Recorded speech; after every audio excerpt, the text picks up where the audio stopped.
Well, the former Deputy Assistant Secretary of Defence for Middle East Policy, Brigadier General Mark Kimmit, is in our Washington studio. Let's have a chat to him now. Thank you very much for joining us and for your time. First of all, we're hearing that the US airbase that the US struck is now back in use, we believe. Was there any point to this strike in your mind?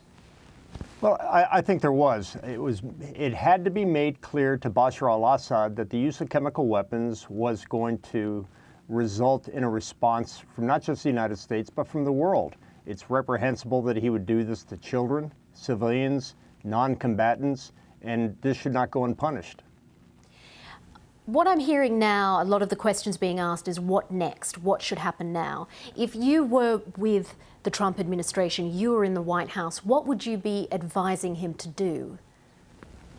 Well, we've done this before, and we've seen these types of situations before. My personal opinion would be that we inflict and impose a no-fly zone on the Syrian Air Force. If the Syrian Air Force is going to use chemical weapons, it should not be allowed to fly. We've heard that before in terms of the no-fly zone, and that was a plan a number of years ago. But now that Russia is in there, how is it possible to do that without engaging Russia? Well, that's something that we need to talk to the Russians about. Clearly, the risk of miscalculation on both sides, both the coalition side and the Russian side, would be enormous. But the Russians need to understand that they are complicit in this as well. And if the Russians truly want to be a factor in resolving the Syrian situation, then they have to make some accommodations too. There's absolutely no reason for the Syrian Air Force to fly, and in many cases, there's no reason for the Russian Air Force to fly either.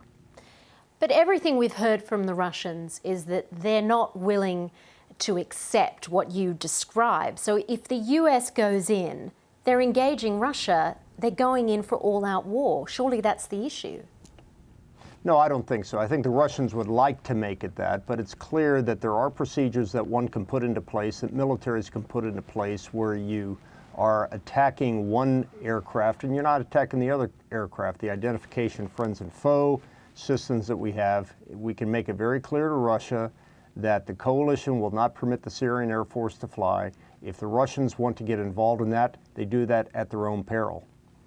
Well, certainly what you're describing is a complicated outcome, but it's already a very complicated war. And my understanding is you've just come back from Turkey. The regional reaction is key here. What have you been hearing about what Turkey thinks of this and what they want to do next?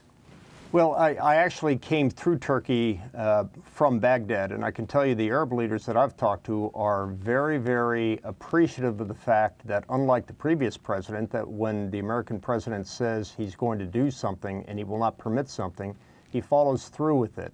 That kind of strength, that kind of resolve is appreciated in that region, and I think they can fully understand and endorse the actions that the United States took the other night.